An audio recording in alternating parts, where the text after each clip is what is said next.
Hello guys, welcome back to the another video. So guys, আজি ৰিভিউজন কৰিব এটা গুৰুত্বপূৰ্ণ খবৰ গাইজ যিসকল নেকি PM কিষাণ যি কিস্তি পাই আছে সেইসকলক আজি 22 নম্বৰ কিস্তিটো আপোনালোকৰ ৰিলিজ কৰা হ'ব গুৱাহাটী আসামৰ পৰা আমাৰ মাননীয় PM নৰেন্দ্ৰ মোদী ডাঙৰীয়াই ৰিলিজ কৰিব গুৱাহাটী আসামৰ পৰা। তো আপোনালোক কোনসকলে পাব কোনসকলে নাপায় সেই ভিডিঅ'টো আলোচনা কৰিম।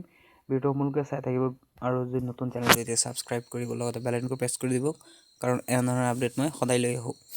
তো ফাৰ্ষ্ট অফ অল আপোনালোকে কি কৰিব, আপোনালোকৰ যদি ষ্টেটাছ চেক কৰিব বিচাৰে ফাৰ্ষ্ট আপোনালোকে কি কৰিব, এইটো যিটো ৱেবছাইট আছে pmkishan.gov.in আছে, ইয়াত চিম্পলি আহি যাব। অহাৰ পিছত আপোনালোকে কি কৰিব, ন' ইয়ৰ ষ্টেটাছ বুলি এটা অপশ্যন দেখা পাইছে, চিম্পলি ইয়াত ক্লিক কৰিব।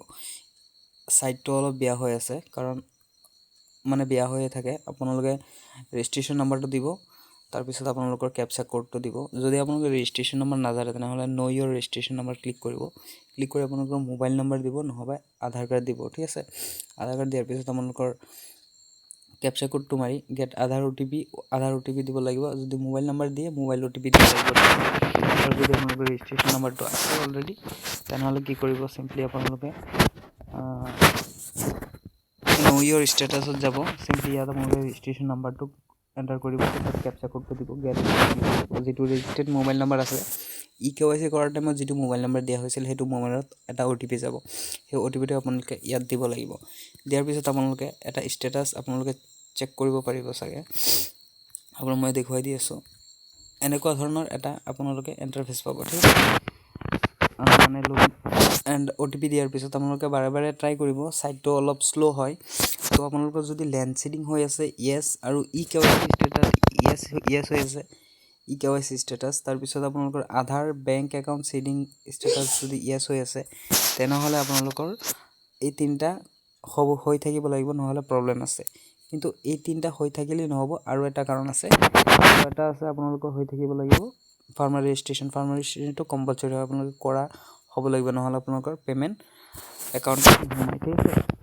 তাৰপিছত আপোনালোকে কি কৰিব, এইটো চেক কৰাৰ পিছত আপোনালোকে কি কৰিব, আপোনালোকে ইয়াৰ পৰা বেক আহিব, ঠিক আছে।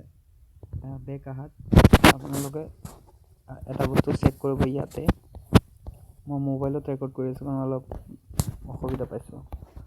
ইয়াত আপোনালোকে আপডেট মিচিং ইনফৰমেশ্যন চাব।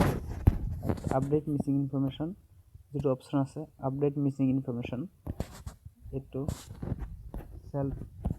Status of self registered farmer CSC এইটোৰ লগত যিটো আছে আপডেট চেল্ফ ৰেজিষ্ট্ৰেশ্যন, চিম্পলি ইয়াত ক্লিক কৰিব। ইয়াত ক্লিক কৰি আপোনালোকে ৰেজিষ্ট্ৰেশ্যন নাম্বাৰটো এণ্টাৰ কৰিব, তাৰপিছত আপুনি কেপচা কোডটো ফিল কৰিব, চাৰ্চ বটনত ক্লিক কৰিব।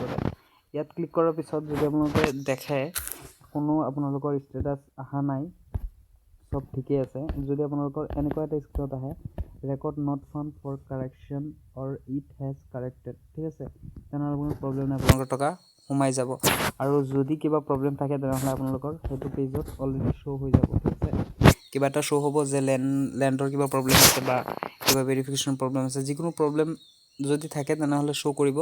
আৰু যদি নকৰে, কোনো প্ৰব্লেম নাই তেনেহ'লে শ্ব' নকৰে, চিম্পলি এনেকৈ আহিব record not found for correction and it has corrected, তেনেহ'লে মানে আপোনালোকৰ চব অ'কে আছে, আপোনালোকৰ টকা সোমাই যাব। আজি আপোনালোকৰ ৰিলিজ কৰা হ'ব। তো 5টা বজাৰ পিছত আপোনালোকে চাগে 5টা বজাত ৰিলিজ কৰিব টকা। তো আপোনালোকৰ কিছুমানে চাগে আপোনালোকে শনিবাৰলৈকে পাই যাব আৰু, ঠিক আছে।